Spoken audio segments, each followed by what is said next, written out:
Hey y'all, today I wanted to film a video about untangling weight and health. This is such an important topic because in my own personal journey, I know disentangling weight and health was one of the things that allowed me to be able to totally step outside of dieting.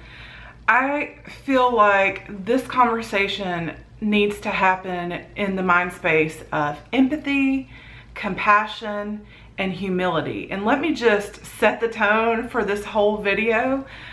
This is not me saying like, I know it all, I know the way, here's what's best for you, and me like pushing my views on you. That is not my intention at all.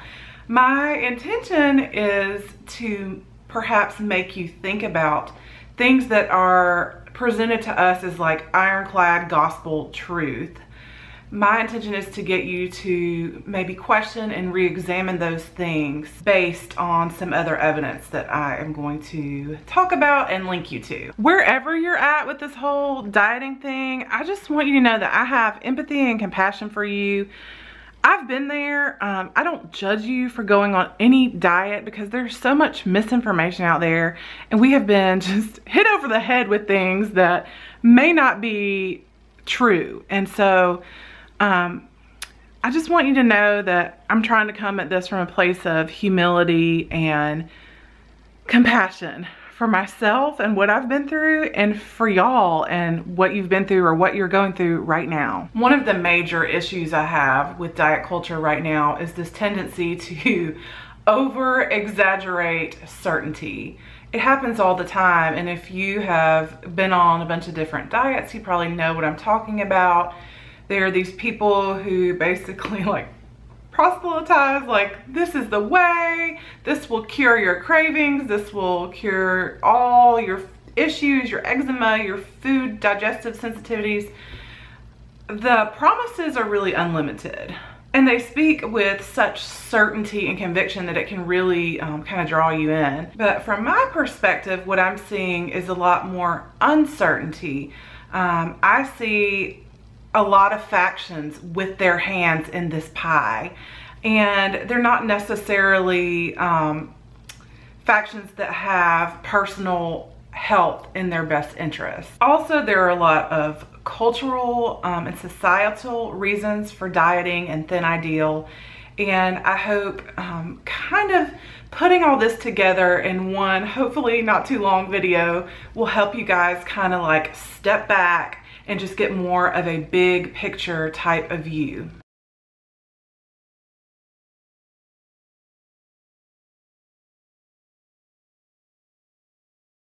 Now, I'm going to start with a couple of statistics that on the surface may seem a little bit depressing, but overall for myself I have found very liberating. The first statistic is that 95% of people who engage in intentional weight loss through controlling their diet regain what they lost within 5 years. 95%.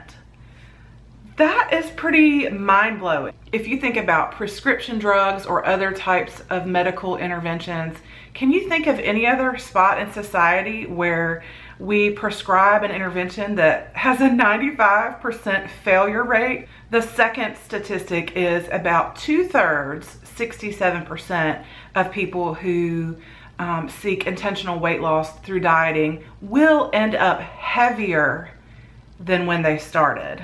This is for a variety of reasons, mostly which are biological and are part of our evolution that will keep us alive. Given those two statistics, it really made me start questioning, well, is it really even in my best interest to ever go on a diet and try to lose weight? No matter what you think about weight, that cannot be ignored. Just think about your own personal history and people that you've seen over the years that have lost weight, gained it back, usually plus some. There may be a few people that you can think of that have kept it off. Most likely they are in that 5%. It is rare. And a lot of times they engage in a lot of very rigid behaviors to maintain that lifestyle. Way back in the day, this thin ideal thing and dieting was not even a thing. If you can just put your imagination on right now and imagine a time where sizes of clothing were not a thing. Scales to weigh yourself in the home were not a thing. If you can even imagine weight, carrying a little extra weight is actually a class distinction for the upper class. If you can imagine a time where carrying a little extra weight signaled fertility and wealth, that would have been our own society prior to the late 1800s. Now, I'm going to be citing a lot of the work of a woman named Emily Contois that I had the pleasure of meeting this summer at a conference. She's brilliant. I love her. And I can link you to her in the link library below. But I'm going to summarize a few of her key points here. And the reason why I think her work is so important is because I think it's important to see that thin ideal and weight and this whole concept of dieting came about for a lot of reasons that can be pointed to societal things that were happening. So there was a lot of shifting happening back in the late 1800s, and prior to this, dieting was not a thing. At the time that dieting first came up, it was marketed solely to men, and there's a good reason for this. During that time, our society was making a shift from a more like agricultural society where men had a lot of manual labor type jobs, where they made things with their hands and like were physically active all day long.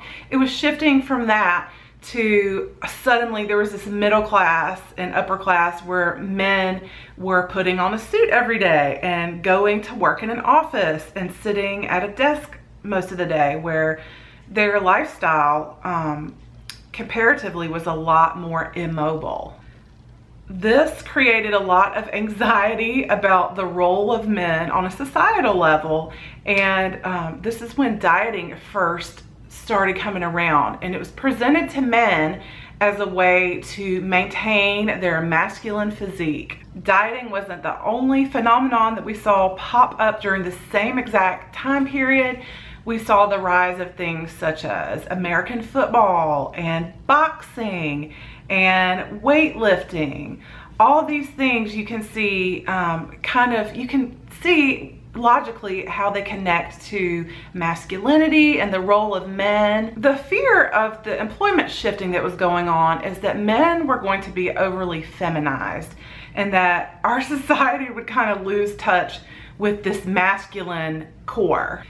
Another shift that was going on is that the wealthy class back prior to this period saw carrying extra weight, as I mentioned, was a way to distinguish themselves. It signified wealth and fertility. Well, during the Industrial Revolution, food became a lot more plentiful and available to people of every class, which is awesome if you think about it. But having food available to everyone kind of took away that form of distinguishing themselves.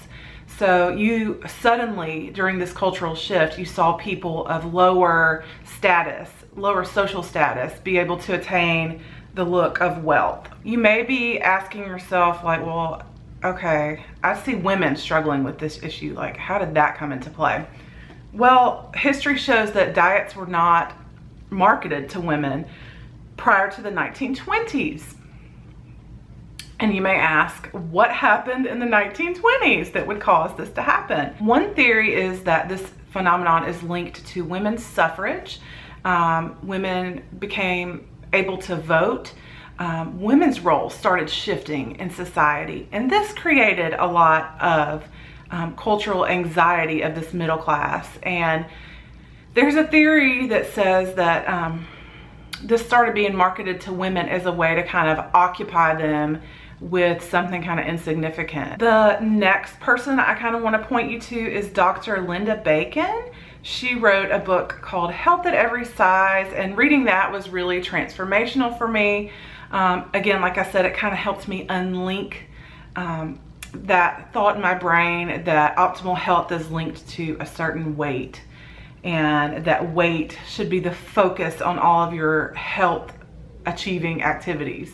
Linda Bacon talks a lot about the BMI ranges and how those came about. And she was an intern at the time. The government was actually coming up with these suggested ranges of weight for people to fall into, which is kind of an interesting concept if you think about it. It seems kind of absurd to put people, like humanity, into these narrow buckets of acceptability.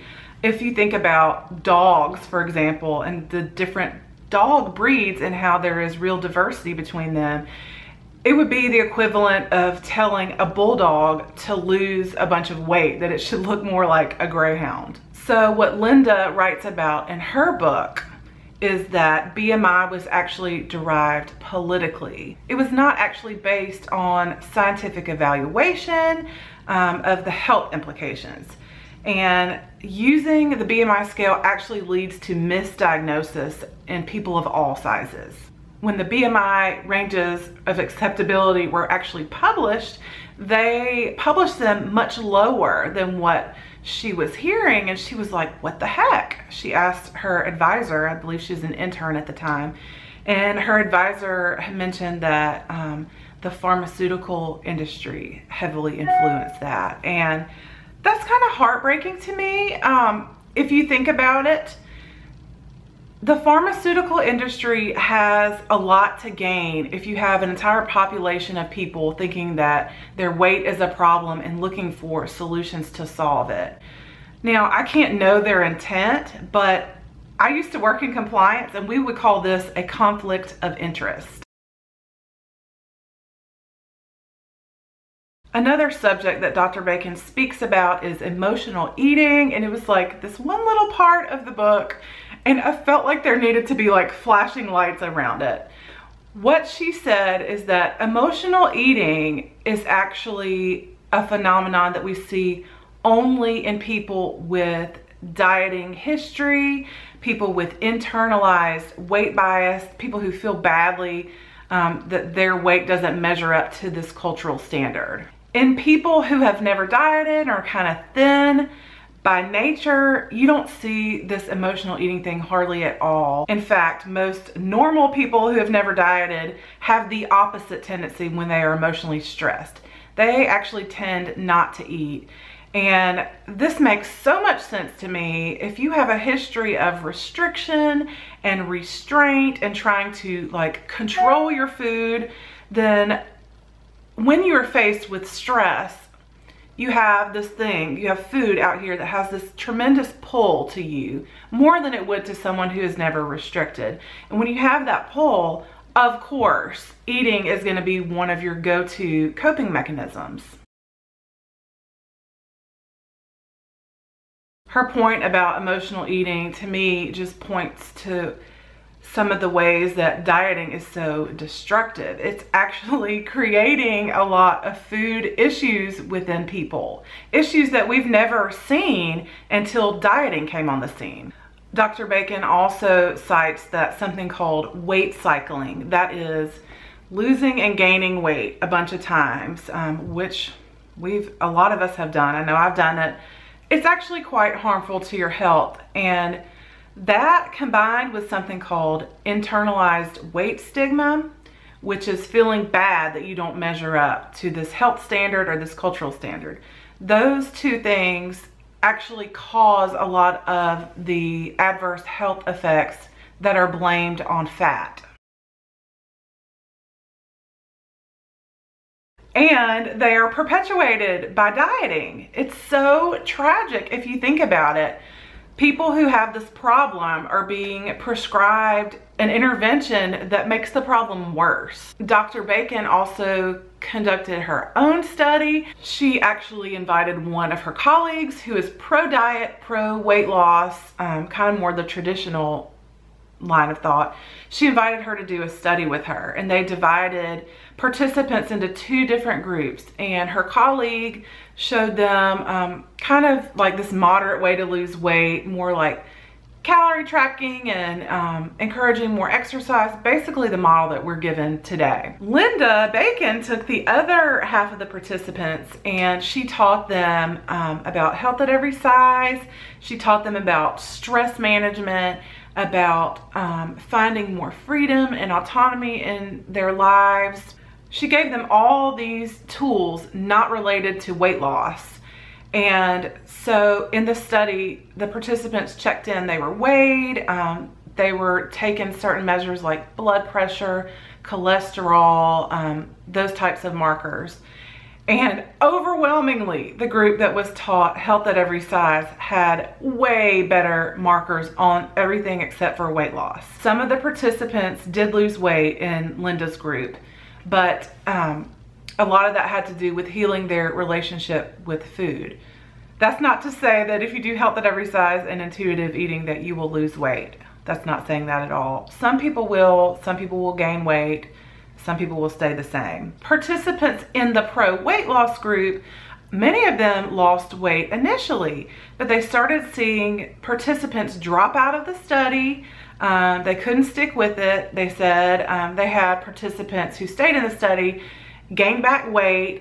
They even had a few that kept the weight off. But what was so interesting is when they reviewed their other markers like blood pressure, cholesterol, stress management, all those other markers, that they were way worse off than the health at every size group. So things like this just cause me to question what we've been told as like gospel truth. At the very least, I feel like we need more research, we need better research, less bias and no conflicts of interest. I think we also need a lot more humility in this work. I think we need a lot more compassion and a lot more empathy for people who are struggling with their weight, so to speak. The last point I will leave you with from Dr. Bacon's work is that she found that one of the things that has the greatest influence on someone's actual health, overall health, is the degree of autonomy and freedom in one's life. The next person's work I would love to point you to is Reagan Chastain. I don't know as much about her. I've heard 2 interviews of hers on Food Psych podcast, and in the first interview, she talks about her own story. And Reagan is a statistician and a researcher by trade. And she, like so many of us, struggled with her weight her whole life and was weight cycling up and down. And one day it kind of dawned on her like, hey, why don't I use my degree to figure out the answer to this problem? I'm gonna find the best diet and I'm gonna use it to fix myself and figure out which one works the best. So she started reviewing just like tons and tons of research, and she started finding all of these problems with the research.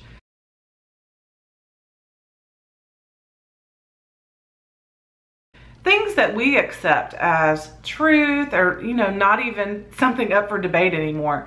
She started seeing all these problems with the research. She started seeing a lot of the, like 95% of diets fail, and most people end up even bigger than when they started the diet. One of the issues that Reagan mentions is they actually don't follow people for long enough in these studies. The last person I want to point you to is Alan Levinovitz.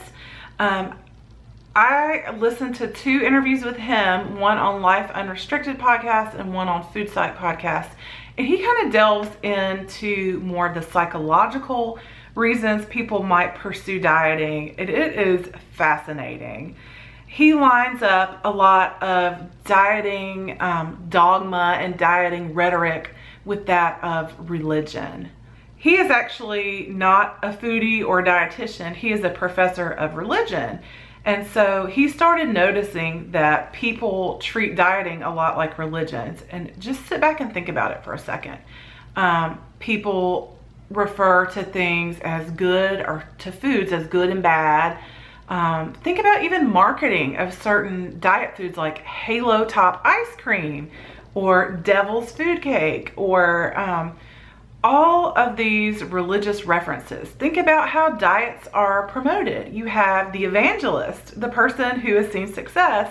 Usually they're in some sort of a honeymoon phase. They've seen some sort of temporary alleviating of symptoms or whatever, and they're out preaching the gospel of this diet. One of the interesting things that Alan notes is that he interviewed a lot of the scientists who were quoted in a lot of these diet books, like Whole30, Paleo, any of the different diets. And what he noted is that the actual scientists that did the research are quite humble, and they leave a lot of room for uncertainty. The other thing that he noticed is that the authors of the books often are not the scientists, and so they a lot of times misquote the scientists, or they'll over-exaggerate the certainty of the research. It kind of pulls people in. It gives them basically some sort of certainty to hang on to in a very uncertain world. He also delves into a lot of healthism, and I may save that for a totally separate video because this video is already getting kind of long. Well, anyway, I hope I've at least given y'all something to think about. I guess the way I would suggest you thinking about it is not that I'm like trying to rip your beliefs out of your hands, but rather just kind of open a new file in your brain for possibilities and questions, and just kind of tuck all this information into that. If you're not ready to step outside of dieting yet, it's okay. Just listen and seek the truth, and just know that a lot of the things that are presented to you are a lot more uncertain than they appear. I love Evelyn Tribole. She's one of the authors of Intuitive Eating, and she has a quote that she said, basically, with what we know today, with the actual peer-reviewed science that we have today, it is unethical and unproductive to recommend weight loss interventions for anyone at this point. I know I have a lot of dieters that follow me. Even comments people will leave me, have you tried Whole30? Have you tried veganism? Have you tried Starch Solution, or whatever, name, fill in the blank with whatever form of dieting. And to that I would say, you know what, you have autonomy over your body. I think what I would suggest is just, if you found something that works for you, and maybe re-examine what works means. Do you feel good in your body? Do you feel free to enjoy yourself in life? Are you not participating in things like staying away from social situations, or being like mentally pulled away from your life to track food and count calories and plan workouts? Are you happy? If you were not dieting, how would you spend all that time? Would you maybe put it into your life's work? Would you maybe figure out why you're here and what your purpose is? The trend I see is that this dieting and exercise and weight loss thing, even if it's well-intentioned, it has this tendency to like take over our whole lives and take over our mind and our thoughts, and kind of crowd out all these other things that really matter. Also, the current model, I think, leaves out valuing mental and emotional health. To me, I think it's important to look at the whole being, the whole person, and that is actually called holistic health. Now, that term has been hijacked by the diet industry. When you hear holistic health right now, it might bring up things or thoughts of like natural health and like clean eating, or anti-establishment medicine, or any of these things. What holistic health actually means is whole person health. And I think that's a model that I would like to move more toward. I think we would all be a lot better served that way. Even if you disagree with me, like, I have compassion for that. I have empathy for that. I know that not everybody sees the world the way I do. Hopefully humility came through in this somewhere. I know that I personally have been a lot happier when I've kind of let some of this control go. I went from a place of like, oh, trying to control and hyper manage to this place of like abundance and ease and flow. And I think a lot of people have the fear, if I start intuitive eating, I'm just gonna eat like donuts and junk food all day. And while some of that might happen at first, I think that for me, I had to start with making priority healing my relationship with food and with my body. I've worked through most of that. Still some things come up from time to time, but I'm able to deal with it in a way that I have a lot more compassion and empathy for myself. It's also opened up areas of my life that I previously just kind of never thought about because my thoughts were so crowded by points or calories or, you know, the to-do list, meal prep, or whatever. In the end, it comes down to, what do you want your life to be? All right, that wraps it up, and I will leave the link library below of a bunch of podcasts and articles and peer-reviewed research. I hope that is helpful to you.